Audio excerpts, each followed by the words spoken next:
Vice President Mike Pence called Kamala Harris out on this. And this was, I think, the most devastating moment of the night.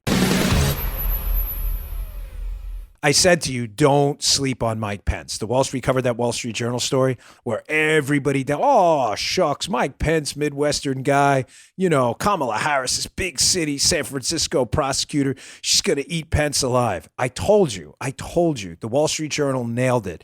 We discussed it yesterday on yesterday's show. Do not sleep on Mike Pence. Pence is a skilled debater, a brilliant guy, a principled guy who has been through the back and forth before. He destroyed Kamala Harris last night. Any objective observer saw it. Let's not play games. Here's highlight number 2 of last night's debate. Folks, one of the things that's really bothered me, and I feel open to say it now. I don't know if I'm supposed to or not, but I will anyway. I was invited up early to hear the vice president's plan and the president's plan about the coronavirus when it first came onto our shores. I was invited up to the White House. I heard from the vice president direct in a small room. Ladies and gentlemen, anyone telling you, that the president and the vice president weren't on top of this early and didn't realize the severity of the situation, I don't care who it is lying to you. I was up there early. I heard it from his mouth, straight from the vice president himself. I was probably 3 feet away from him at the time. Don't tell me they didn't take it seriously. They laid out the plan, what they were going to do, and they implemented it. They were following overseas in detail transmission rates. They were implementing a logistics chain for PPE. And most importantly, something I said on Fox, and I'll say again here, which is rarely, if ever, covered, and I think you're only going to hear it here, but you need to hear it.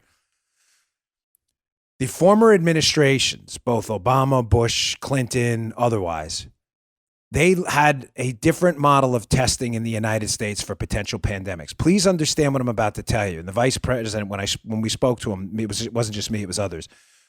He laid out that the problem with the testing earlier was the infrastructure was set up wrong. Prior presidents and prior administrations had the CDC and others set up for a surveillance type system. In other words, they weren't set up for mass testing. Do you see the difference? Paul, if I don't explain, I won't turn my head, but if I don't explain this well, give me like a head nod or throw something at me or something. You'll see like a paper come in the side of the screen. The system the United States was set up before was surveillance, meaning if, say, there was, God forbid, an Ebola outbreak, there would be 1 or 2 tests in a region that would go to the CDC and elsewhere. That would set off bells and whistles. They would know there was an outbreak, and they would implement some type of local quarantine. They weren't set up to test everybody all the time. That predated President Trump, ladies and gentlemen. Anybody who has any experience in this arena knows what I'm telling you is true. We were not set up to test every American all the time. Trump was left with a surveillance system. When the American public, due to the severity of this virus, pushed for a mass testing system, which candidly I'm not sure was the right approach, but the president understood the fear and anxiety, they in literally months switched from a surveillance system to a mass testing system and changed the entire model. Does that make sense? Okay, good. Paul is giving me a head nod. Folks, I heard this months ago. I've been trying to explain this on Fox and elsewhere on my show. It wasn't the president's fault. And when he figured out that we were just a surveillance testing model and not a model for hundreds of millions of tests, in just 3 to 4 months, they switched the whole model over and changed it to a mass testing system because that's what the public wanted. You can deny that all you want. You just don't know what you're talking about. Now, Joe Biden claims to have a coronavirus plan. This is another thing that's bothered me. If you actually read Joe Biden's coronavirus plan, it sounds awfully like Donald Trump's plan.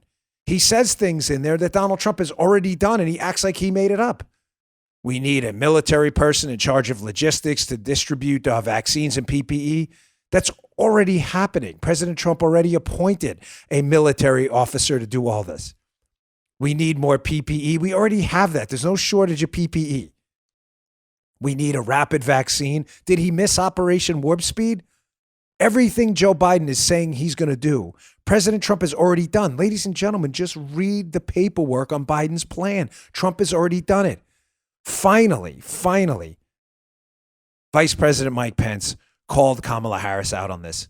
And this was, I think, the most devastating moment of the night. Check this out. The reality is, when you look at the Biden plan, it reads an awful lot like what President Trump and I and our task force have been doing every step of the way. I mean, quite frankly, when I look at their plan that talks about advancing testing, creating new PPE, developing a vaccine, it looks a little bit like plagiarism, which is something Joe Biden knows a little bit about. Ooh, that one stung. So someone got a Band-Aid for that. That one may require dissolvable stitches. Believe me, I'm in a place to talk about dissolvable stitches right now. That was brutal. It is Trump's plan. So you're going to elect a guy who's running on a plan you already have in place now with the guy currently in office, and he's supposed to be some kind of change agent. The guy he's already running on Trump's plan. Did you read it? Again, I'm not telling you who to vote for. Do what you want. If you're locked in for Biden-Harris, do what you want. I'm not here to, you're all smart people. You'll figure it out. But please stop lying. There are things you can disagree with Trump about, and there are substantive differences between Biden and Trump. That's obvious. This is not one of them. Biden literally plagiarized Trump's plan, put it on his page, and acted like he made it up. And I'm glad Pence finally fought back last night. I gave you some inside baseball there. Again, I'm pretty sure now it's okay to talk about it, but I heard this early. Please stop saying the president and the vice president weren't on top of this from day one. I heard it. I was there. You're just lying and making that up. And it's really cheap and disgusting. You just heard Dan Bongino.